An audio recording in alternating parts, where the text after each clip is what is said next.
नन्हा हाथी और जादुई आईना।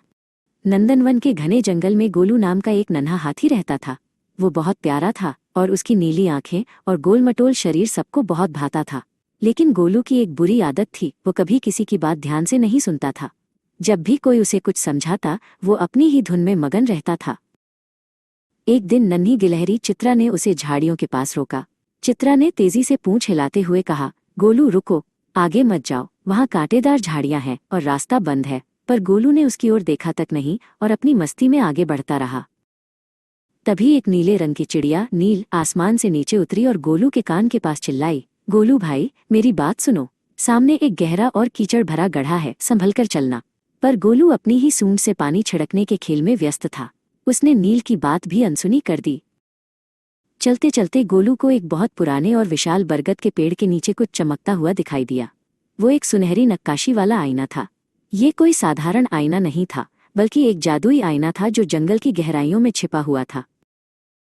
जैसे ही गोलू ने उस जादुई आईने में झांका, उसे अपनी परछाई नहीं दिखी। आईने के अंदर एक दृश्य चल रहा था जिसमें गोलू एक गहरे कीचड़ वाले गड्ढे में फंसा हुआ था और जोर जोर से रो रहा था। उसके दोस्त चित्रा और नील उसे उदास नजरों से देख रहे थे और वहां से जा रहे थे। गोलू ये देखकर सहम गया। तभी पास की एक डाली पर बैठा बुद्धिमान उल्लू तथ्य अपनी बड़ी बड़ी आंखों से उसे देखने लगा। तथ्य बोला, गोलू, ये आईना तुम्हें तुम्हारा भविष्य दिखा रहा है। अगर तुम दूसरों की बात नहीं सुनोगे तो तुम सच में ऐसी ही मुश्किल में पड़ जाओगे और तुम्हारे दोस्त भी तुमसे नाराज हो जाएंगे।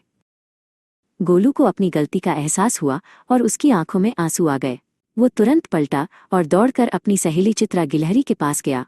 उसने धीमी आवाज में कहा, चित्रा, मुझे माफ कर दो, मैंने तुम्हारी चेतावनी नहीं सुनी। अब से मैं तुम्हारी हर बात ध्यान से सुनूंगा। फिर गोलू नील चिड़िया के पास पहुंचा। नील ने उसे चहकते हुए बताया, गोलू, पास की पहाड़ी के पीछे बहुत मीठे और रसीले आमों का बाग है। अगर तुम मेरे बताए रास्ते पर चलोगे तो हम सब मिलकर दावत करेंगे। इस बार गोलू ने नील के एक एक शब्द को बहुत गौर से सुना। नील चिड़िया रास्ता दिखा रही थी और गोलू उसके पीछे पीछे सावधानी से चल रहा था। रास्ते में चित्रा गिलहरी भी उनके साथ जुड़ गई। गोलू ने हर मोड़ पर अपने दोस्तों के निर्देशों का पालन किया और किसी भी मुसीबत में नहीं फंसा। आखिरकार वे सब मीठे आमों के बाग में पहुंच गए। सबने मिलकर खूब आम खाए। गोलू ने समझ लिया था कि दूसरों की बात सुनने में ही समझदारी और सुरक्षा है। अब पूरा जंगल खुश था क्योंकि गोलू अब जंगल का सबसे प्यारा और सबसे अच्छी तरह बात सुनने वाला हाथी बन गया था।